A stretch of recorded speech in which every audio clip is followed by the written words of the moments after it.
Hello friends, in the series on the income tax cases, today we will discuss a case in which the assessee has filed a writ petition in the Honorable Bombay High Court, where the assessee has already filed the appeal against the assessment order.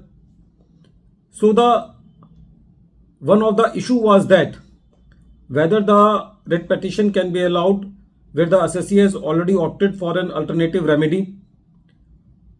This issue has been taken up by Honorable Bombay High Court in the case of Sumati Janardhana versus Income Tax Officer, and this case is reported in 471 ITR at page number 604.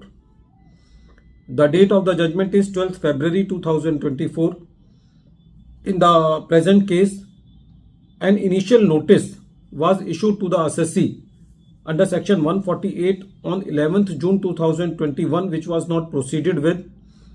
And after that, due to the judgment of Honorable Supreme Court in the case of Ashish Agarwal, the initial notice under section 148A clause B dated 26th May 2022 was issued to the assessee and it was duly served. The basis of issuing this notice was that a person L has given a statement that the assessee has paid for the purchase of the property some amount in cash to L. On the basis of this statement, the assessing officer issued notice under section 148A clause B.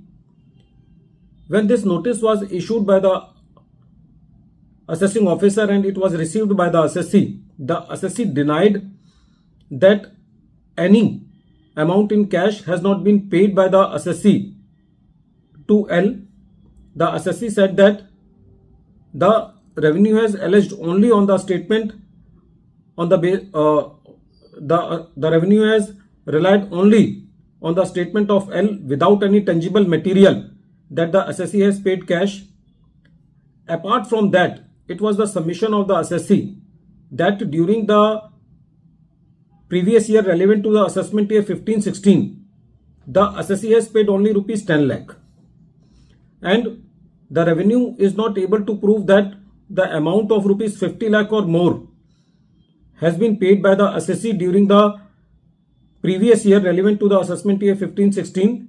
So the assessee case does not fall under the category section 149 subsection 1 clause B. And since the income escaping assessment is not 50 lakh or more, then the notice issued under section 148A clause B is without jurisdiction. But the learned assessing officer issued the notice under section 148 and the assessment was done accordingly.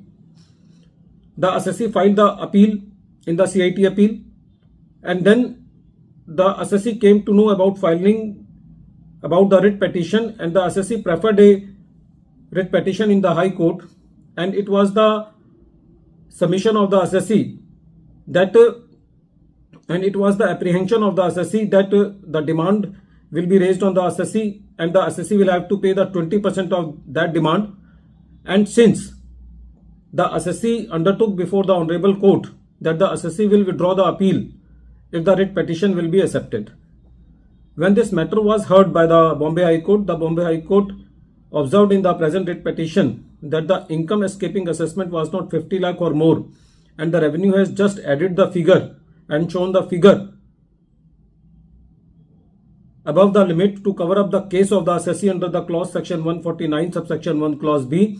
And in the present case, since the assessee has denied any transaction of cash involvement and the revenue has issued the notice just on the basis of the statement and there was no evidence that the assessee has paid any amount in cash, so in the present facts and circumstances, the issue of notice under section 148 is not justified to the assessee because it is not supported by the relevant evidence.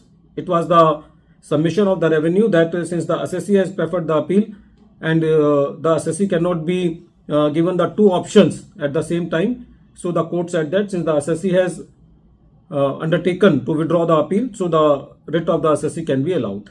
Friends, this is a very welcome judgment because sometimes the assessee came to know about the option of the filing the writ petition when he has filed the appeal, and since the time of filing the appeal is 30 days and the assessee is not able to take the decision that whether the assessee has to file the writ or the appeal. So sometimes it may happen that he may opt for the filing for the appeal, but when he has got a clear-cut case that the notice under section 148 should not be issued to the assessee. So in these type of circumstances, these type of judgments are very welcome judgment and they are for the rescue of the assessee. Thank you, friends.